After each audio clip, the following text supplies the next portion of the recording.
For those who were here yesterday, remember how we talked about the Sabbath and that it was given to us so that we would have a time of rest, a time to restore ourselves and to truly be human. Because we live in a society where there's so much going on that at times we can't even catch our breath. We need that time. Well, today we hear a story that also shows the other aspect of the Sabbath. It's a time to do good things, to reach out to those who need our love, and to visit the lonely, visit prisons, etc.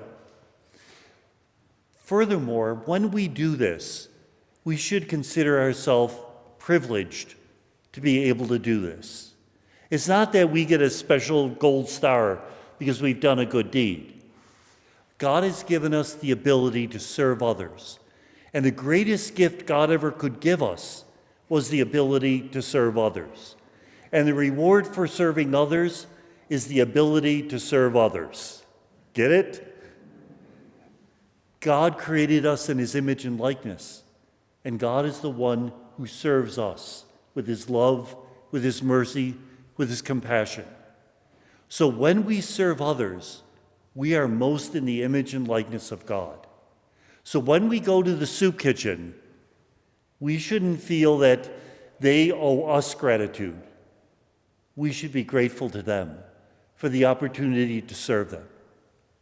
Now, there's another part of this story which is much more troubling.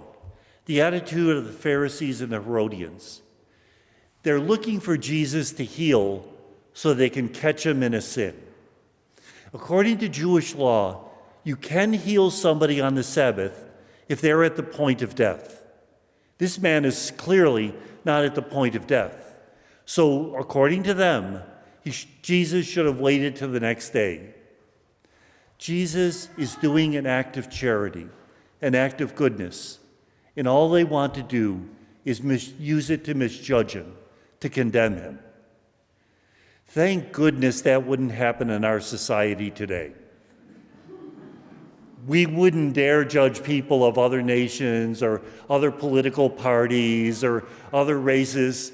And we are always looking for the good in them, right? I think we really have to work at seeing the good in others, and even people who are very different from us, even people who we consider to be wrong. Very few people are 100% wrong in this world. I remember one of my friends was talking about another friend, and she was a rather large woman. Now, I mean really, really large. And she was a mean woman. And she had a husband who was he was 90 pounds soaking wet. She was a short guy, spindly, and she was so mean to him. So finally one day, my friend was together with his husband and says, "How do you put up with it?" And he thought for a minute and says, "You know, for a large woman, she doesn't sweat much." He found something good to say about this very difficult woman.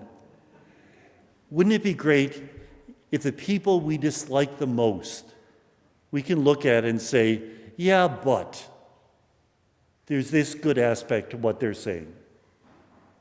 And especially in this time of division in our politics, we feel there's a lot of rancor between people and a lot of presumptions. We have to be sacraments of consolation, of compassion. We have to be examples of what it means, well, our holy year, pilgrims of hope, in a world in which that virtue seems to be a bit scarce today. And so to be able to look at the other person and say, you know, there is something good about this person. Maybe the only thing good about the person is that they live 2,000 miles away. That's possible. But everybody is a child of God and should be treated with that dignity.